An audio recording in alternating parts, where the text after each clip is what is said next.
slit end screen. What is small d? Distance between S1 and S2. What is lambda? Wavelength of light used.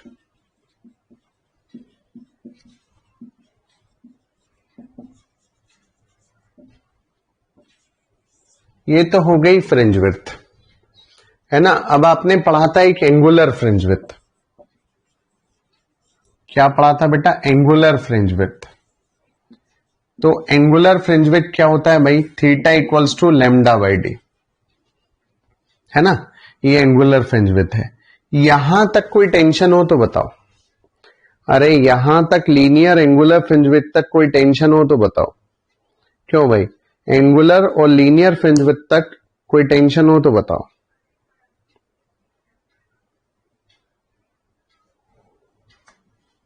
नहीं? चलिए अगली बात सुनिए, number 3। If total apparatus of YDAC is immersed in a liquid of refractive index mu,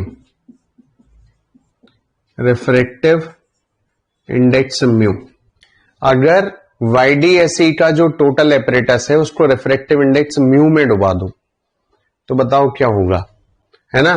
तो जो fringe width है beta, वो हो जाएगी beta new equals to beta old upon mu,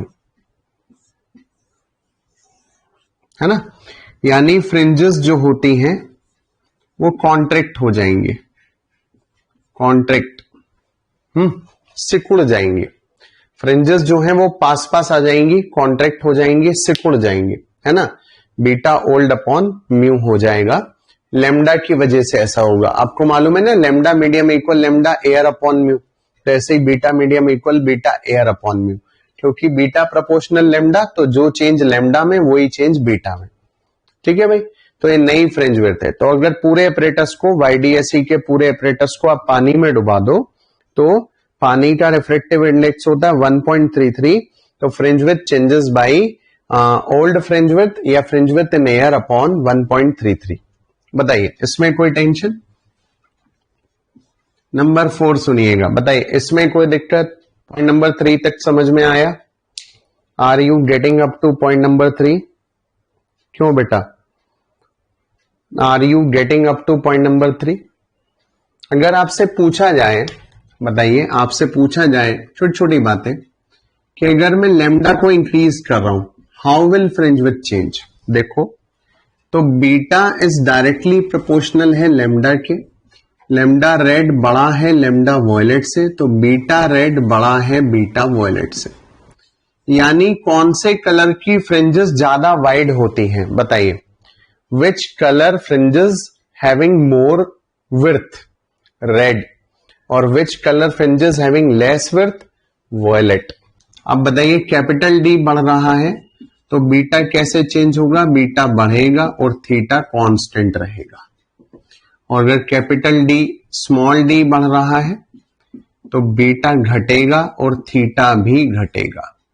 ये चीजें आपको समझ में आनी चाहिए, ये चीजें आपको एकदम क्लैरिटी से समझ में आनी चाहिए।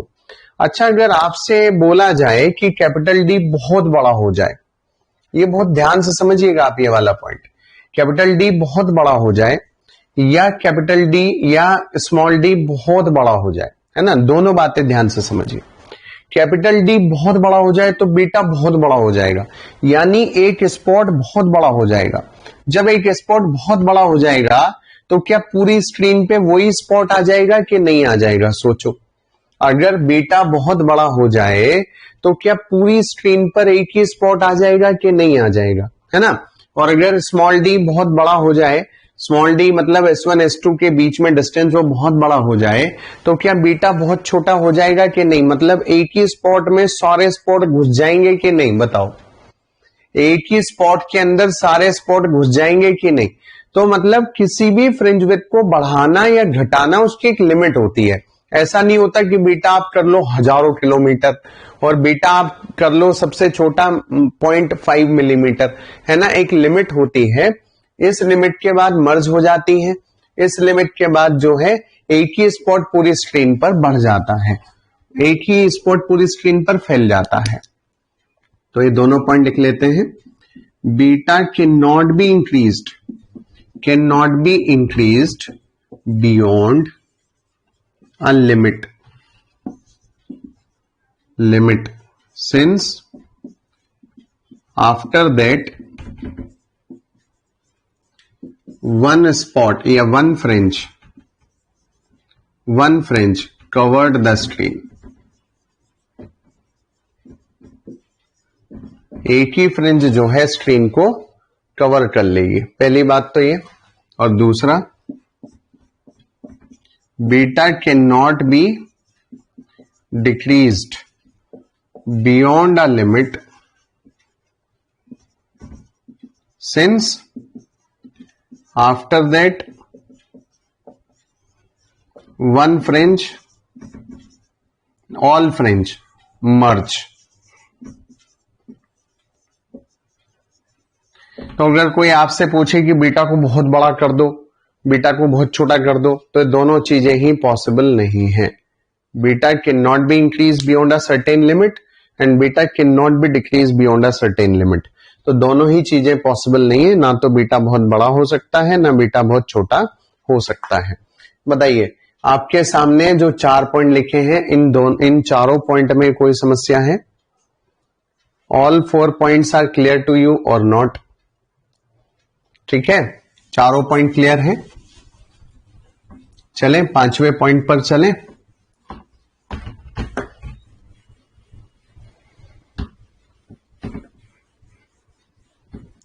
मे we proceed to point number 5। चलिए, बहुत बढ़िया, वेरी गुड। पॉइंट नंबर 5 पर चलते हैं। अरे कुछ पूछना तो नहीं है? क्यों भाई, कुछ पूछना तो नहीं? चलिए समझिए, I1 upon I2 equals to amplitude square upon amplitude square equal पहली स्लिट की विड्थ अपॉन दूसरी स्लिट की विड्थ। आपने देखा दो सोर्सेस थे हमारे पास, एक था S1, एक था S2, और जो S1 से लाइट चली थी उसका एम्पलीट्यूड था A और जो S2 से लाइट चली थी उसका एम्पलीट्यूड था B। I1 intensity of first light wave,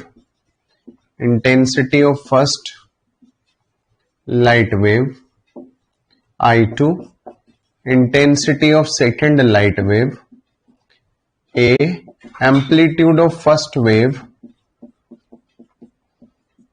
ठीक, और B amplitude of second light wave, W1 width of first wave,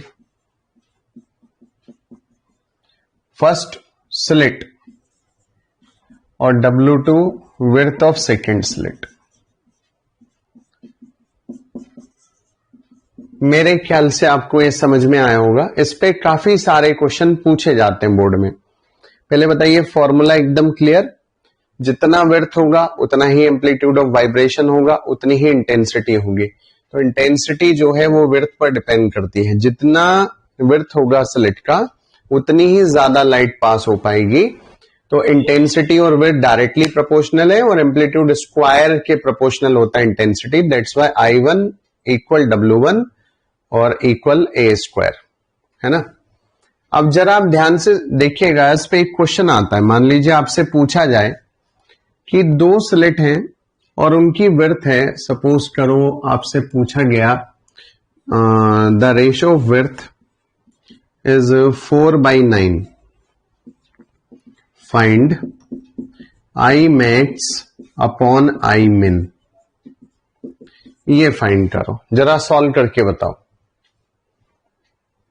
क्यों भाई, जरा सॉल्व करके बताओ। दो स्लिट हैं, उनकी विड्थ है W1 upon W2 4/9, find I max and I min। अब देखो I max आपको याद होगा वैसे तो, पहले आप W1 अपॉन W2 4/9 है, it is a square upon b square है। तो ए अपॉन बी कितना हुआ भाई, 2/3 हुआ कि नहीं हुआ? अरे ए अपॉन बी 2/3 हुआ कि नहीं हुआ बताओ? ए अपॉन बी 2/3 हुआ कि नहीं हुआ? अब देखो आई मैक्स जो होता है वो होता है भाई ए प्लस बी का होल स्क्वायर, और आई मिन जो होता है वो होता है भाई ए माइनस बी का होल स्क्वायर। क्यों भाई, होता है कि नहीं होता? अब a का वैल्यू निकाल दो 2/3b, तो यहां पर रख दो 2/3b plus b square 2/3b minus b square, तो b तो कैंसिल हो जाएगा। अरे बी स्क्वायर तो कॉमन आके कैंसिल हो जाएगा यार, क्या आएगा बताओ, क्या आएगा बोलो? 2/3 प्लस 1, 2/3 माइनस 1 का स्क्वायर, तो ये हो गया 3 2 5/3 और माइनस 1/3 का स्क्वायर, तो 25:1 आंसर। अरे क्वेश्चन क्लियर है? बताओ क्वेश्चन क्लियर है? 25:1। कई बार क्या होता है बालक सीधे ही उसमें जो है ये W1 W2 दिया होता है उसमें सीधा ही फॉर्मूला लगा देते हैं, I1 I2 का रेशो बता देते हैं, लेकिन उनको समझ में आना चाहिए उसने पूछा क्या है। उसने I1 अपॉन I2 का रेशो नहीं पूछा है, उसने पूछा है I मैक्स अपॉन I मिन, है ना। वहां पर I1 I2 का रेशो नहीं पूछा गया है, वहां पर पूछा है I मैक्स अपॉन I मिन। क्या क्लैरिटी आपको पॉइंट नंबर 5 में? इसलिए मैंने क्वेश्चन भी करा दिया आपको साथ में, ठीक है। मैंने क्वेश्चन इसीलिए आपको साथ में करा दिया ताकि आपको क्लैरिटी रहे इस पॉइंट में, ठीक है। पॉइंट नंबर 5 में क्लैरिटी है भाई। चलिए पॉइंट नंबर 6 देखिए जरा। पॉइंट नंबर 5 के बाद जब आप पॉइंट नंबर 6 पर आते हैं तो आप ध्यान से देखिए, आई मैक्स जो होता है वो होता है भाई a प्लस बी का होल स्क्वायर या root I1 plus root I2 का होल स्क्वायर। इसको ओपन कर दें तो I1 plus I2 plus 2 root I1 root I2, ये आई मैक्स होता है। अब जरा आप आई मिनिमम देखिए, ये होता है भाई root I1 minus root I2 का होल स्क्वायर, तो that is I1 plus I2 minus 2 root I1 root I2। अब जरा आप ध्यान से देखिए इस कंडीशन को, अगर नॉर्मली मान लीजिए ये सोर्स होता, दिमाग लगाना है थोड़ा, ये सोर्स होता S और ये दो सोर्सेज होते हैं S1 S2, और यहां से इंटेंसिटी चलती I1, यहां चलती I2, और आपसे पूछा जाता कि नॉर्मली यहां इंटेंसिटी कितनी, आप बताते I1 प्लस I2। नॉर्मली ऐसा होता, लेकिन जब आपने इन दोनों की प्रॉपर्टीज मैच करवा दी, S1 की प्रॉपर्टीज और S2 की प्रॉपर्टीज जब मैच हो गई तो इसमें इंटरफियरेंस हुआ, और इंटरफियरेंस में कुछ बने ब्राइट और कुछ बने डार्क। अब ये ब्राइट का मतलब ऐसा नहीं है कि नॉर्मल ब्राइट, बस इंटेंसिटी ज्यादा है तो नॉर्मल ब्राइट, नहीं भाई, मैक्सिमम ब्राइट। और डार्क का मतलब ऐसा नहीं है कि बस इंटेंसिटी कम है तो डार्क, नहीं भाई, मैक्सिमम डार्क। तो अगर आप ध्यान से देखें तो ब्राइट बहुत ब्राइट है और डार्क बहुत डार्क है। तो अगर आप ध्यान से देखें तो इंटेंसिटी जनरली होनी तो I1 प्लस I2 चाहिए थी, लेकिन जब आप इन इंटेंसिटी को इंटरफियरेंस के व्यू में देख रहे हैं तो आपको दिखाई दे रहा है मैक्सिमम इंटेंसिटी में जो फैक्टर ऐड हो रहा है वो मिनिमम इंटेंसिटी से निकल रहा है। जरा आप ध्यान से सोच के बताना ये हो क्या रहा है। इंटेंसिटी तो I1 प्लस I2 होती, लेकिन क्या डार्क ने अपनी कुछ एनर्जी ब्राइट को शिफ्ट कर दी कि नहीं कर दी? बताओ, इन दोनों फैक्टर्स को देख के बताओ कि नॉर्मली अगर कोई लेमैन इसको फॉर्मूले को सॉल्व करता, अगर लेमैन इसको बताता तो एक इंटेंसिटी I1 आ रही है, एक I2 आ रही है, तो I1 प्लस I2 हो जाती। लेकिन जो इंटेंसिटी हो रही है उसमें मिनिमम में से जो फैक्टर माइनस हो रहा है वही जाके मैक्सिमम में ऐड हो रहा है। तो इसका मतलब ये नहीं है कि dark given their energy to bright and bright taken energy from dark. क्यों भाई? इसका मतलब यही तो हुआ कि डार्क ने अपनी एनर्जी किसको दे दी? ब्राइट को दे दी। और ब्राइट ने किससे एनर्जी ले ली भैया? डार्क से ले ली। तो आप क्या यहां पर ये नहीं कह सकते energy neither be created nor be destroyed? Energy bright को कहीं से मिल नहीं रही है। ऐसा नहीं हो रहा कि आसमान से एनर्जी की बारिश हुई और ब्राइट स्पॉट जो थे उन्होंने स्क्रीन पर वो एनर्जी पकड़ ली।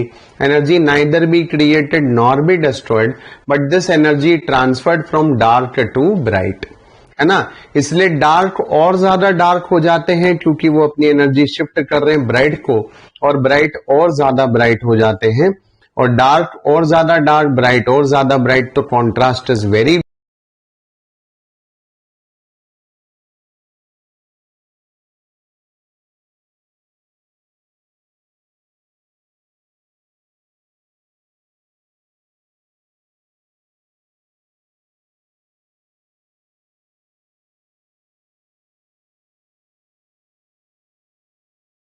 गुड।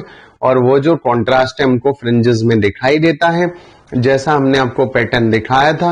उसमें बीच में ब्राइट है, फिर बिल्कुल एकदम ब्लैक है, फिर सेम ब्राइट है, फिर ब्लैक है, फिर सेम ब्राइट है, फिर ब्लैक है, फिर सेम ब्राइट है, फिर ब्लैक है। यानी ब्लैक ने अपनी एनर्जी सारी की सारी एनर्जी किसको दे दी है? ब्राइट वाले को दे दी है। क्लियर है? तो इंटरफियरेंस में energy neither be created nor be destroyed but transfer from dark to bright, by which dark become more dark and bright become more bright। बताइए कोई समस्या? क्लैरिटी?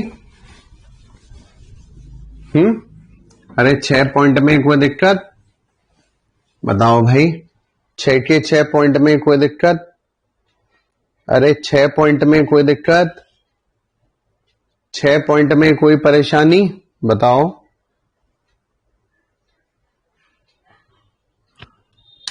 ठीक है, अब जरा 7वां पॉइंट सुनिए।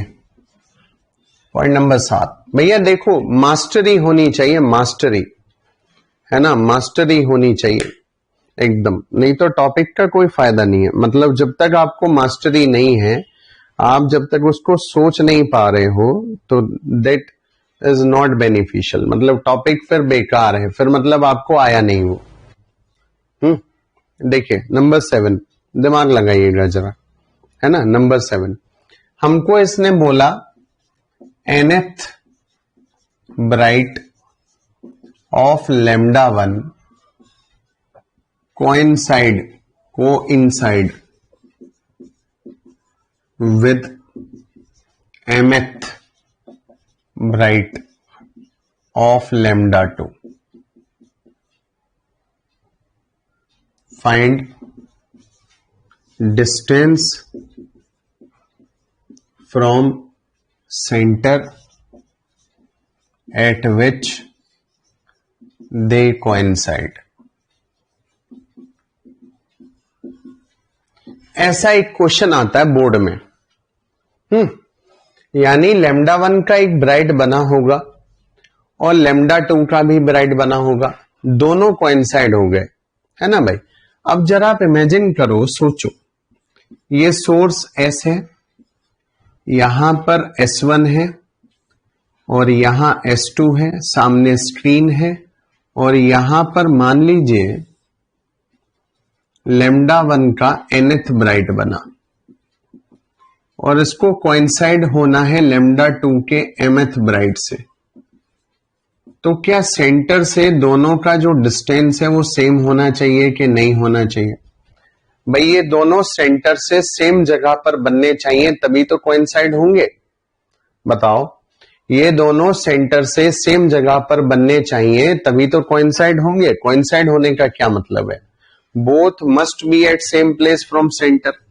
तो हमने एक फॉर्मूला पढ़ा था, distance of nth bright, distance of nth bright from centre, nth bright का सेंटर से डिस्टेंस। तो फॉर्मूला था yn equals to n D lambda upon small d. क्या फॉर्मूला था? yn equals to n D lambda upon small d, है ना, ये formula था, n D lambda upon small d, ये फॉर्मूला था बेटा। अब जरा देखो nth bright of lambda one, तो yn n D lambda one small d, और mth bright of lambda two, तो ym तो m D lambda two upon small d, है ना। अब ये दोनों सेम प्लेस पे हैं, तो ये भी yn होगा, both are at same place, तो जो yn उसका है वही yn उसका है।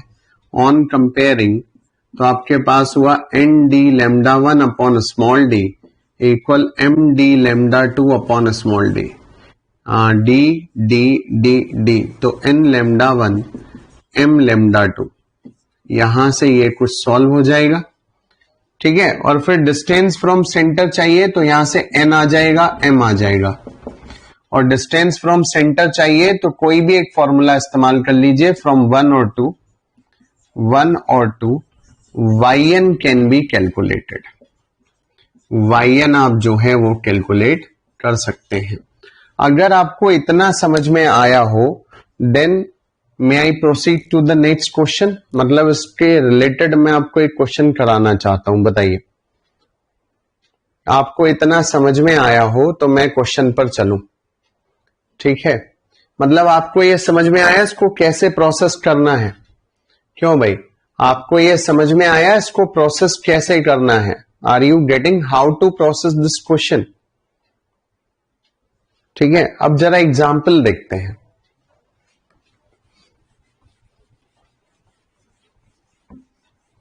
एग्जाम्पल देखते हैं। हमने बोला आपसे, एक एग्जाम्पल है, लेमडा वन है 400 एंगस्ट्रॉम, 400 नैनोमीटर, और इसका nth ब्राइट है, और लेमडा टू है 600 नैनोमीटर,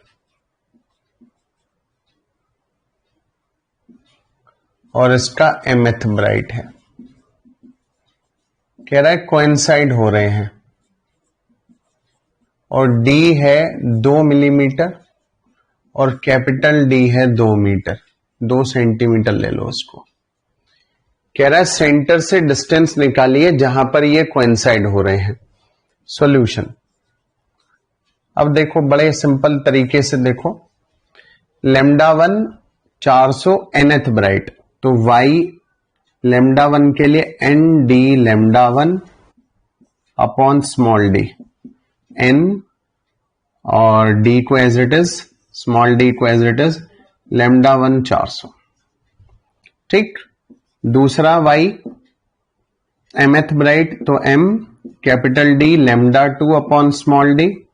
y क्यों रखा? क्योंकि दोनों का सेम प्लेस पर बन रहा है, ठीक। तो m capital D upon small d और लेमडा टू की जगह 600, दोनों को बराबर रख दो, n D by small d 400, m D by small d 600, भैया D D D D cancel, ये कैंसिल, तो n अपॉन m इक्वल्स टू 6/4 या 3/2।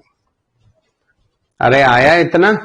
क्यों भाई, n अपॉन m इक्वल्स टू 6/4 या 3/2 आया कि नहीं आया बताओ? सही है, आया कि नहीं आया बताओ भाई, आया कि नहीं आया, है ना।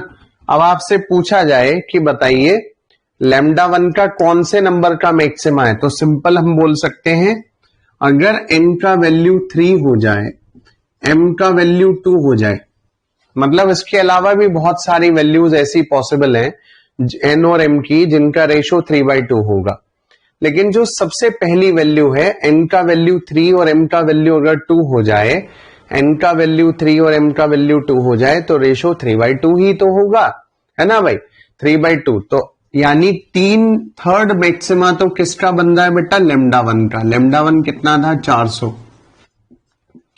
और सेकंड किसका बन रहा है बेटा? लेमडा टू का। लेमडा टू क्या था? 600। तो ये तो n और m के आंसर आ गए। अगर आपसे पूछे कि लेमडा वन का कौन सा बन रहा था ब्राइट, तो कौन से नंबर का ब्राइट है? थर्ड नंबर का। और लेमडा 2 का कौन सा ब्राइट बन रहा था? सेकेंड नंबर का। आप कहोगे एन और एम की बहुत वैल्यू हो सकती है, लेकिन सेंटर के सबसे नियरेस्ट तो यही होगा ना, सबसे नियरेस्ट वाली वैल्यू आपका आंसर होता है ना। The value which is nearest to centre that is your answer. ठीक है, अब आप यहां से अगर सेंटर से डिस्टेंस निकालना चाहते हैं, डिस्टेंस फ्रॉम सेंटर, तो आपने दो इक्वेशन y वाली बताई थी, उनमें किसी में भी वैल्यू रख दीजिए, तो y equals to n D by D into 400। Nanometre है, इसको 10 की पावर -9 मीटर में कर देता हूं। n कितना है बेटा? 3 है। कैपिटल डी कितना बेटा? 2 मीटर है। स्मॉल डी कितना बेटा? 2 सेंटीमीटर है। और इंटू 400 10 की पावर -9 है। सॉल्व कर देते हैं, 2 कैंसिल, 10 की पावर -2 ऊपर, 10 की पावर -7 बचेगा, 4 3 जा 12, 100, 10 की पावर -7, तो 1.2 10 की power -4 metre answer. This is the distance from centre at which third number का ब्राइट लेमडा 1 का और सेकेंड नंबर का ब्राइट लेमडा 2 का है, जो आपस में कोइंसाइड हो जाते हैं। बताइए, समझ आया? अरे समझ आया भाई, समझ आया, समझ आया? क्लियर? अब अगर आपसे बोले कि यार ये तो ब्राइट नहीं है, डार्क है, तो कैसे करें? 600 नैनोमीटर का तो डार्क है, तो डार्क के लिए फॉर्मूला क्या होता है? याद करो, डार्क के लिए फॉर्मूला क्या होता है भाई? 2n-1 2m-1 lambda capital D upon 2d। तो 2m-1 लेमडा की जगह 600 कैपिटल डी अपॉन 2d बराबर रखो, सॉल्व करो, जो जो वैल्यू वहां पे थी वही सॉल्व करो और आंसर बताओ। यानी जरूरी नहीं है ब्राइट ब्राइट कोइंसाइड हो, ब्राइट का थोड़ा सॉल्व करना आसान होता है, इसलिए बोर्ड में ब्राइट ब्राइट का आ जाता है, लेकिन जरूरी नहीं है ब्राइट ब्राइट हो सकता है डार्क हो सकता है ब्राइट हो। क्यों भाई, समझ आया है? डार्क डार्क भी हो सकता है, ब्राइट ब्राइट भी हो सकता है। समझ आया? 7 पॉइंट क्लियर? अरे 7 पॉइंट समझ आया? बताओ भाई, 7th point clear?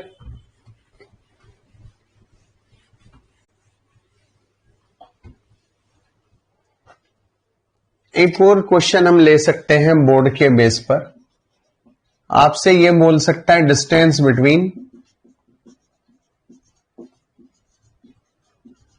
Second bright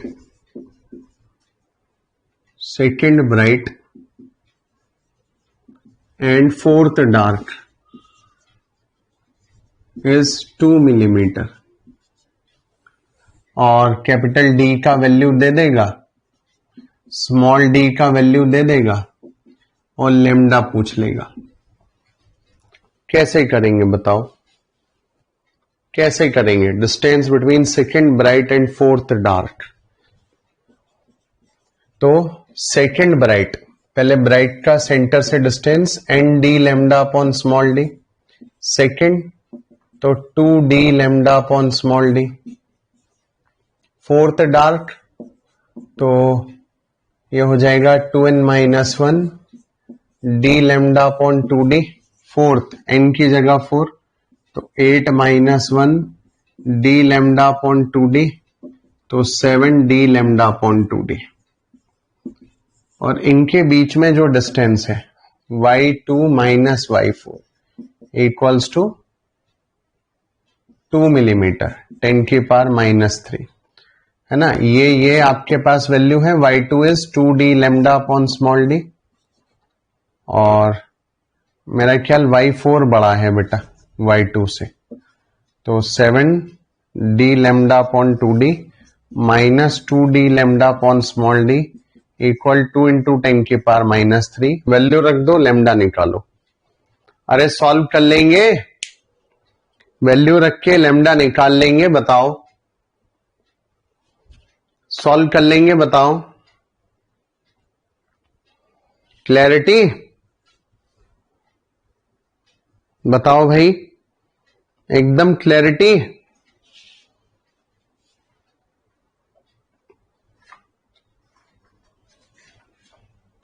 समझ आया? बहुत बढ़िया, वेरी गुड। तो अब पॉइंट नंबर 8 पर चले भाई।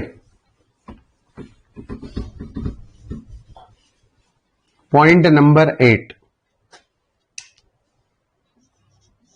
ये मोस्ट इंपोर्टेंट पॉइंट है। वैसे इंपोर्टेंट तो सभी हैं। बोर्ड का कोई भी पेपर बने, असंभव है जो हम पढ़ा रहे हैं उससे बाहर आ जाए। ठीक, बोर्ड का कोई भी पेपर बने, किसी भी टाइप का पेपर बने, ऐसा पॉसिबल नहीं है कि आप जो पढ़ रहे हो उससे बाहर आ जाए। इम्पॉसिबल है ना। तो जो भी पॉइंट्स पढ़ा रहे हैं उसको ध्यान से पढ़ लीजिएगा, इससे बाहर कुछ नहीं आता। हाँ, इससे बाहर कोई पॉइंट नहीं आता। एवरीथिंग इज अंडर दिस, है ना। ये जो थ्योरी हम पढ़ा रहे हैं सब कुछ इसी से आता है।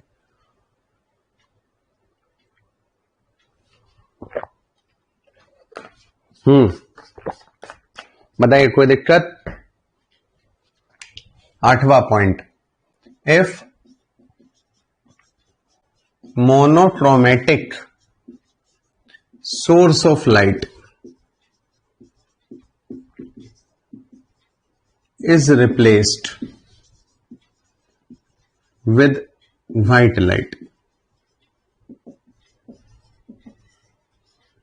अब समस्या है, मोनोक्रोमेटिक सोर्स ऑफ लाइट को व्हाइट लाइट से रिप्लेस कर दिया, है ना। अब सोचो, मोनोक्रोमेटिक सोर्स था तो कितनी वेवलेंथ थी? Single wavelength. अब उस सिंगल वेवलेंथ से क्या बन रहा था? ब्राइट, फिर डार्क, फिर ब्राइट, फिर डार्क एंड सो ऑन। अरे ऐसे ही तो बनना था भाई। जब तक मोनोक्रोमेटिक वेवलेंथ थी, जब तक मोनोक्रोमेटिक सोर्स था जिसमें एक ही वेवलेंथ थी, तो उससे क्या बन रहा था? सेंटर पर ब्राइट, उससे ऊपर डार्क, फिर ब्राइट, फिर डार्क, फिर ब्राइट, ऐसा हो रहा था। अब आपसे बोल रहा है व्हाइट लाइट से रिप्लेस कर दिया, तो जरा व्हाइट लाइट में बताइए कितना वेवलेंथ होगा? How many wavelength contained in white light? बोलो भाई, कितने वेवलेंथ होते हैं? 7। अरे व्हाइट लाइट में कितने वेवलेंथ होते हैं बेटा? 7 वेवलेंथ। ठीक है, तो क्या ब्राइट डार्क बनेगा? भाई ब्राइट डार्क तो इसलिए बन रहा था, एक जगह ब्राइटनेस आ गई, एक जगह डार्कनेस आ गई। अब जैसे, हाँ, तो यहां तो ब्राइट डार्क नहीं बनेगा, तो क्या बनेगा? Coloured fringes are obtained. Coloured fringes are obtained. अब जरा एक चीज और इमेजिन कीजिएगा। मान लीजिए यहां पर सोर्स ऑफ लाइट है और सेंटर पे जाके मिल गया ऐसे। अब सोचो, जो सेंटर है इस पर तो सारी ही लाइट जाके मिली है, ऑल 7 वेवलेंथ कंबाइंड टुगेदर। तो सेंटर कौन से कलर का होना चाहिए? सोचो, सेंटर पर जाकर के तो सारी लाइट मिल गई, तो सेंटर कौन से कलर का होना चाहिए? व्हाइट होना चाहिए।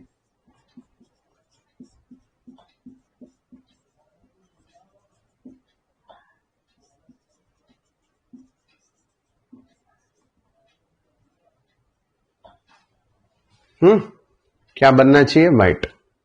अब आप जानते हो, अगर यहां ब्राइट हुआ, सपोज करो सेंटर पर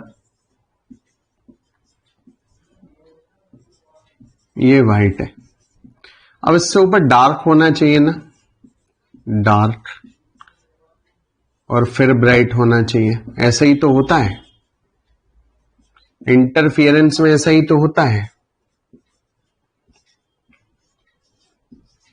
ऐसा ही तो होता है इंटरफियरेंस में, कि अगर सेंटर पे व्हाइट है तो ऊपर डार्क होना चाहिए, फिर ब्राइट होना चाहिए, फिर डार्क होना चाहिए, फिर ब्राइट होना चाहिए। अब देखो, हम इसको बहुत ऊपर तक एनालिसिस नहीं करेंगे, हम उतना एनालिसिस करेंगे जितना मैक्सिमम हमसे पूछा जा सकता है in a competition up to IIT advance. उससे ऊपर हम एनालिसिस नहीं करेंगे, तो बहुत ध्यान से आप समझिएगा। तो व्हाइट है, सबसे पहले व्हाइट है, अब व्हाइट के ऊपर डार्क आना चाहिए। डार्क मतलब वहां जहां सिंगल वेवलेंथ होती थी वहां तो डार्क का मतलब ब्लैक होता था, लेकिन यहां ब्लैक तो होगा नहीं क्योंकि ब्लैक कलर यहां नहीं है ना भाई, यहां ब्लैक तो होगा नहीं since we have no black colour here. तो वहां ब्लैक क्यों आता था, क्योंकि सेम लाइट ही थी, सेम वेवलेंथ थी, तो आपस में कैंसिल होकर ब्लैक हो जाती थी। यहां ब्लैक तो होने वाला नहीं है क्योंकि सेम लाइट नहीं है तो कैंसिल होगी नहीं। लेकिन डार्क मतलब इंटेंसिटी तो मिनिमम होनी चाहिए कि नहीं होनी चाहिए। डार्क का मतलब यहां पर मिनिमम एनर्जी होनी चाहिए कि नहीं होनी चाहिए। भाई कैंसिल आउट हो रही है कोई चीज तो एनर्जी मिनिमम होनी चाहिए कि नहीं होनी चाहिए। सोचो भाई, एनर्जी मिनिमम होनी चाहिए कि नहीं होनी चाहिए। अब पूरे 7 कलर में सबसे मिनिमम एनर्जी बताओ किसकी है? पूरे 7 कलर्स में सबसे मिनिमम एनर्जी बताओ कौन से कलर की है? अच्छा, वॉयलेट की एनर्जी सबसे मिनिमम है। अरे यार भाई कितनी गलत बात है यार। Deepanshu Bisaria is in the line also. कमाल हो गया यार, आप वॉयलेट की एनर्जी कम बता रहे हो यार। किसकी एनर्जी सबसे मिनिमम है? रेड। हद हो गई यार। You are saying that violet having less energy. यार ऐसे कैसे काम चलेगा यार? वॉयलेट की एनर्जी लेस होती है, उसके ऊपर अल्ट्रा वॉयलेट है, उसके ऊपर अल्ट्रा वॉयलेट कितना एनर्जेटिक होता है सोचो। वॉयलेट के ऊपर अल्ट्रा वॉयलेट होता है, it is most energetic radiation in solar. Energy inversely proportional होती है लेमडा के, और लेमडा नीचे को बढ़ रहा है तो एनर्जी नीचे को घट रही है। रेड की सबसे लोएस्ट होती है यार। भाई अपनी नॉलेज रिफ्रेश करो यार, ऐसे कैसे काम चलेगा बेटा। अच्छा, ब्राइट जो है, अब देखो सेंटर व्हाइट हो गया, ऊपर रेड हो गया, अब उसके ऊपर ब्राइट होना चाहिए। अब ब्राइट का मतलब वहां तो व्हाइट होता था यार, अब यहां व्हाइट तो होगा नहीं। अब यहां व्हाइट तो होगा नहीं, यहां तो सेंटर पे व्हाइट हो गया जहां 100% लाइट थी। लेकिन अब सोचो, अब तो यहां जाके मिल रहा है ना, तो यहां 100% लाइट तो है नहीं, कुछ कैंसिल हो रहा है, कुछ बच रहा है। 100% तो लाइट है नहीं, जीरो तो आ नहीं रहा पार्ट डिफरेंस, कुछ there is some path difference, तो कुछ तो लॉस हो रहा है ना, तो वहां व्हाइट नहीं बनेगा। रेड के ऊपर कुछ और होगा। रेड के ऊपर क्या होगा? मैक्सिमम एनर्जी बताओ उस पैटर्न में किसकी है?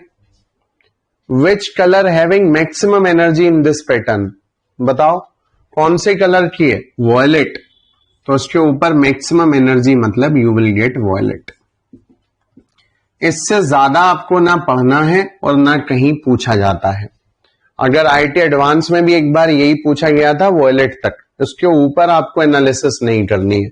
We can analyse up to infinity but we are not interested to analyse that. आपको ये समझ में आना चाहिए बस कि ये होता क्या है। कई लोग इसको रटते हैं, भैया बोर्ड में आता है, ये बोर्ड में आता, विजुलाइज होना चाहिए, और आईटी में भी आता है। ऐसी बहुत चीजें हैं जो बोर्ड और आईटी दोनों में आती हैं, लेकिन आपको विजुलाइज होना चाहिए कि हम बोल क्या रहे हैं। और आपको यह भी समझ में आना चाहिए कि सर ने व्हाइट वहां क्यों बताया, रेड क्यों बताया, वायलेट क्यों बताया। That must be clear to you. हम जुगाड़ नहीं कर रहे हैं, आपको डिटेल में समझा रहे हैं क्या हो रहा है ना। तो बिल्कुल एकदम तरीके से आपको क्रिस्टल क्लियर समझ में आना चाहिए कि हाँ सर जो बोल रहे हैं वो है। अरे बोलो, ये समझ में आया? तो अगर आपसे पूछें कि बताइए मोनोक्रोमेटिक सोर्स को व्हाइट लाइट से रिप्लेस किया तो क्या हुआ, तो आप क्या बताएंगे? When monochromatic source is replace with white light, है ना भाई, then coloured fringes are obtained whose center is white having red above and then violet। ठीक है, सेंटर पे क्या आया? व्हाइट, उसके ऊपर रेड, दोनों तरफ, नीचे ऊपर दोनों तरफ, इधर भी, और वॉयलेट। कभी आप सोचो कि ऊपर ऊपर दोनों तरफ सेम होता है दोस्त? अरे क्लियर, ये क्लियर है? बताओ, क्रिस्टल क्लियर? 8वां पॉइंट क्लियर है कि नहीं बताओ? 8वां पॉइंट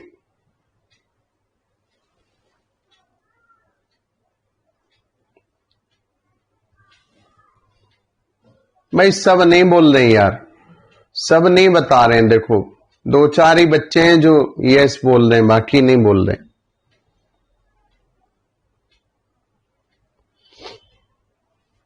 चलो नेक्स्ट देखो, 9th।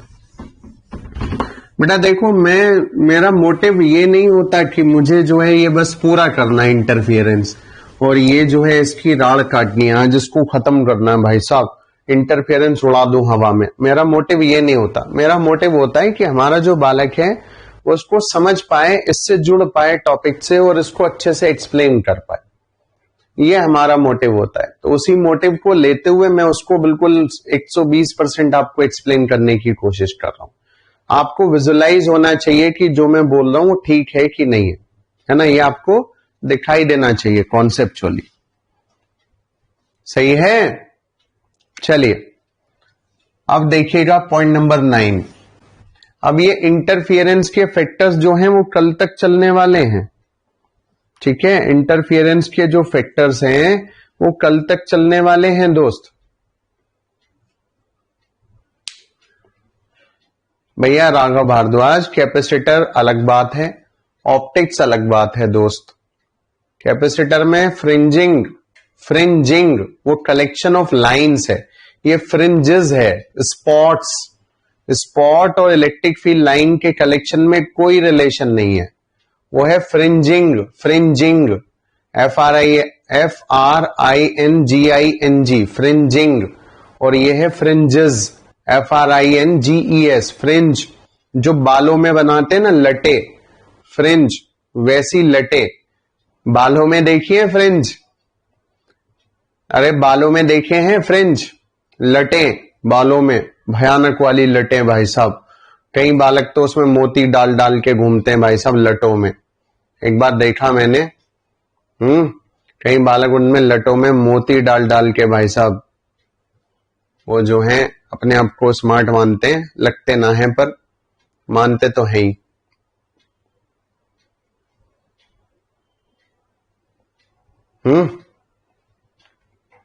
हाँ, नाइजीरिया फैशंस, बिल्कुल ठीक बात।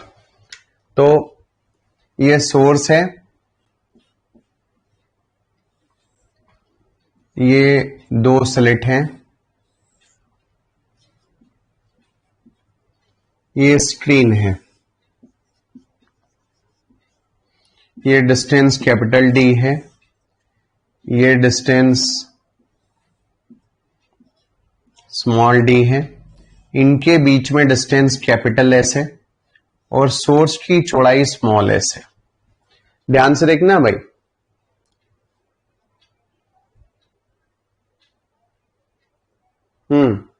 है ना? सोर्स की चौड़ाई स्मॉल एस है। तो फ्रिंजेस ओनली विजिबल तभी दिखाई देंगी जब S upon S less than होगा लेमडा अपॉन डी के।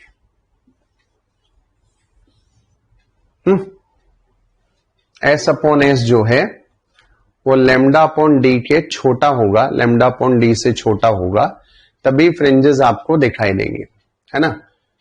तो आप अगर ध्यान से देखें तो एस अपॉन एस भी एक एंगल बन रहा है, और लेमडा अपॉन डी भी एक एंगल बन रहा है। याद है ना आपको, लेमडा अपॉन डी क्या होता है? एंगुलर विड्थ होता है।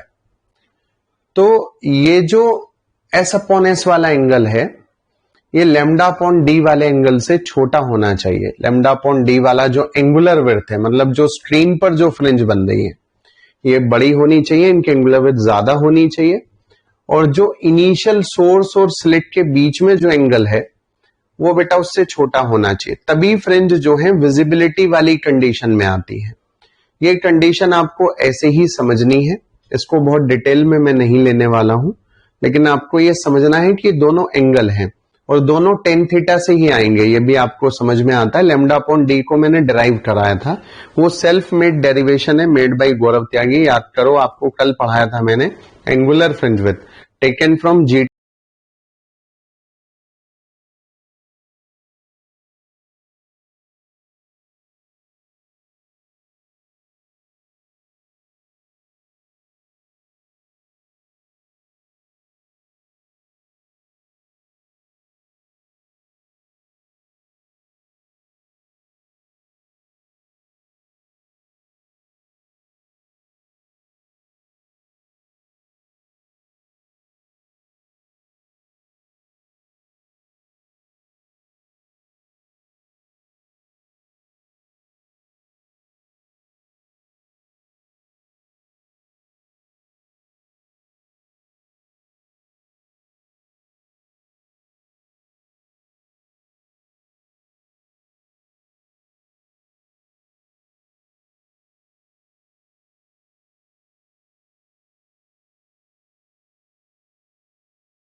फंडामेंटल, है ना। तो एंगुलर फ्रिंज विड्थ जो लैम्डा अपॉन डी हमने आपको डिराइव कराया था, और small s upon capital s भी वैसे ही एक एंगल बन जाएगा। तो ये जो small s upon capital S है, मतलब ये जो चीज है इसमें जो एंगल बन रहा है, क्योंकि ये बहुत पास पास होते हैं और ये बहुत दूर होता है, capital D is very large, है ना।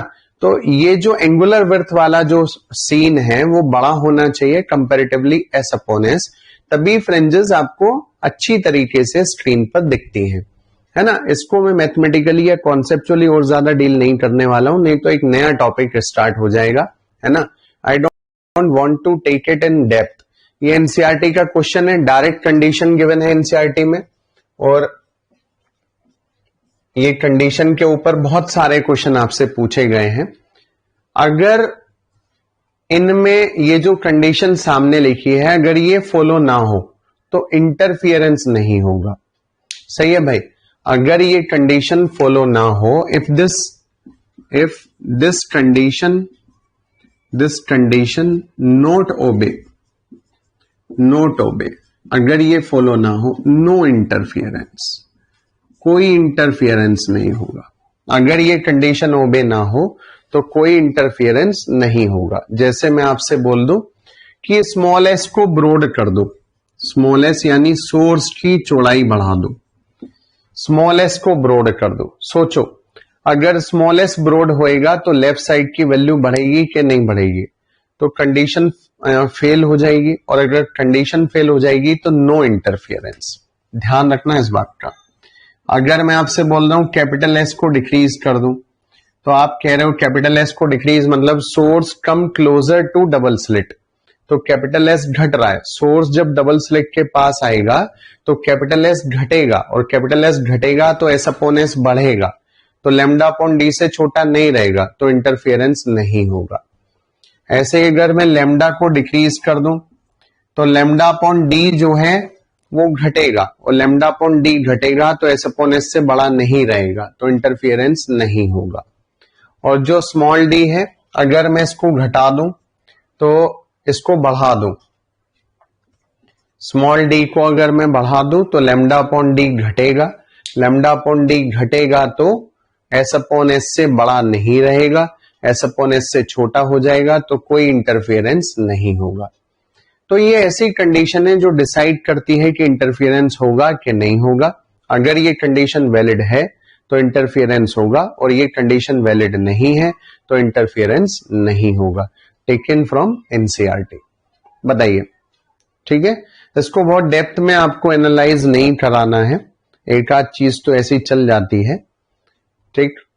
अगर कभी मन किया तो I will deal in depth, वैसे मेरा कोई इंटरेस्ट नहीं है इसको आपको डेप्थ में समझाना, क्योंकि इसका कोई यूज नहीं है और मैं एक दिन पूरा नहीं लगाना चाहता इसमें। बताइए, समझ आया आपको? अरे क्लियर हुआ आपको? चलिए बहुत बढ़िया, वेरी गुड। तो 9 फैक्टर्स, अभी 9 फैक्टर्स हमने आपको समझाए।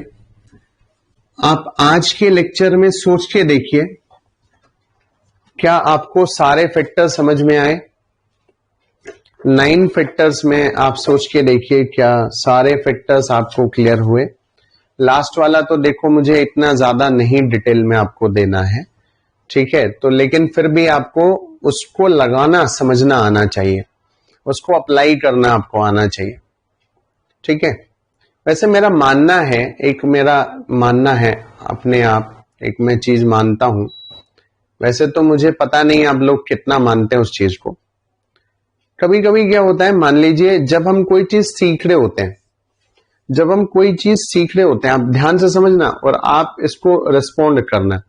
मान लीजिए जब हम कोई चीज सीख रहे होते हैं और वो चीज हमको समझ में आ जाती है, रटने वाली बात नहीं कर रहा हूं, मान लीजिए वो चीज हमको विजुअलाइज हो गई, समझ आ गई, तो क्या दिमाग में एक अच्छा सा एक हार्मोन नहीं निकलता है जो हमको एक अच्छी फीलिंग देता है? क्यों भाई? एक अच्छी सी एक हमने कॉन्सेप्ट पढ़ा, हमको समझ आ गया, है ना, तो क्या दिमाग में एक हार्मोन सा ऐसा नहीं निकलता जो हमको एक खुशी देता है कि हाँ यार, तो सर तो सही कह रहे हैं यार, हाँ वास्तव में ऐसा हो रहा है यार, बिल्कुल ठीक बोल रहे हैं यार। हाँ, क्यों ऐसा लगता है कि नहीं लगता, बताओ? हाँ कह रहे हीरोइन वाली फीलिंग आती है। अच्छा, बहुत बढ़िया। हाँ, है ना। तो ऐसा फील होता है दिमाग में कि हाँ यार ये तो यार ऐसा हुआ नहीं, दैट सीम्स वेरी गुड, है ना। वो फीलिंग मुझे हमेशा आती है, तो वही फील मैं आपको कराने की कोशिश करता हूं, है ना। वो फील मुझे हमेशा आती है। हाँ अच्छा। हम्म। चलो भाई, ऐसे बातें मत करो दोस्त। आज 9 फैक्टर्स हमने आपको कराए, 9 फैक्टर।